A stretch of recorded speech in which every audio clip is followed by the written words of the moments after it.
December 1989. General Manuel Noriega, leader of Panama and head of the Panama Defense Forces, is a man on the run.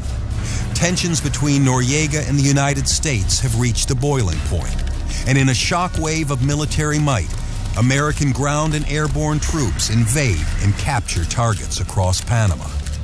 This is the final chapter of a conflict that starts 9 decades earlier, when a well-known American Army colonel named Theodore Roosevelt arrives at the White House.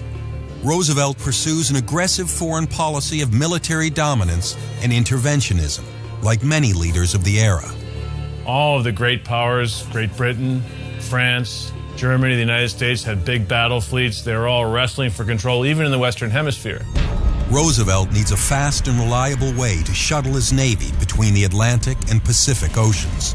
And it's no secret that attempts are being made to build a canal across Central America. Teddy Roosevelt was not the kind of president to just sort of sit on his hands. The Central American Canal would allow the United States to have a two-ocean navy, and would also allow the United States to expand its commerce both between the East and West coasts, but also with Asia and Europe. It became incumbent upon the U.S. to finance and build a canal across Panama, but because Panama was a province of Colombia at the time, President Roosevelt had to do a deal with the Colombians to get this done. Securing congressional support, Roosevelt sets his sights on selling his idea to the Colombians, only to be turned down. When Teddy Roosevelt learned that the Colombians had rejected the treaty, he became very, very angry, called the Colombians names, and swore he was never going to deal with them again. Roosevelt is stubborn, resourceful, and won't take no for an answer. He knows that a French engineering firm is trying and failing to construct the canal, so he contacts them. The French company is trying to unload its operations, and so the head of the company, Philippe Novaria, travels to Washington and meets with President Roosevelt in an attempt to have the United States build a canal in Panama. But now Varia arrives at the White House with a bold plan. He asks Roosevelt to back a revolution. If Panama is an independent nation, he argues, the Colombians are out of the equation, and Roosevelt can take control of the waterway. Roosevelt understood that the conspiracy for Panama to declare its independence from Colombia was not legal from the United States standpoint, because we had a treaty to guarantee Colombia's sovereignty over the isthmus.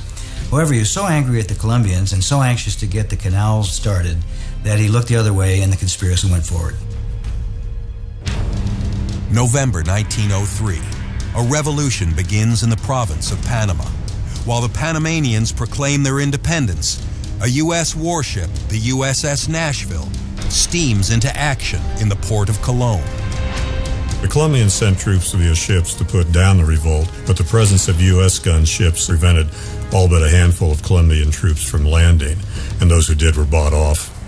With the Colombians out of the picture, U.S. Marines remain in Panama, protecting American interests. A treaty is drafted, giving Roosevelt the right to administer, indefinitely and on both sides of the canal, a sovereign strip of U.S. territory. The Panamanians had to accept the treaty. The threat was that if they didn't accept it, the United States would withdraw its military and allow the Colombians to recapture the isthmus, and that would have been hanging to many of these Panamanians. So they had to swallow their pride and live by it, but for the next 70 years, that treaty was an original sin.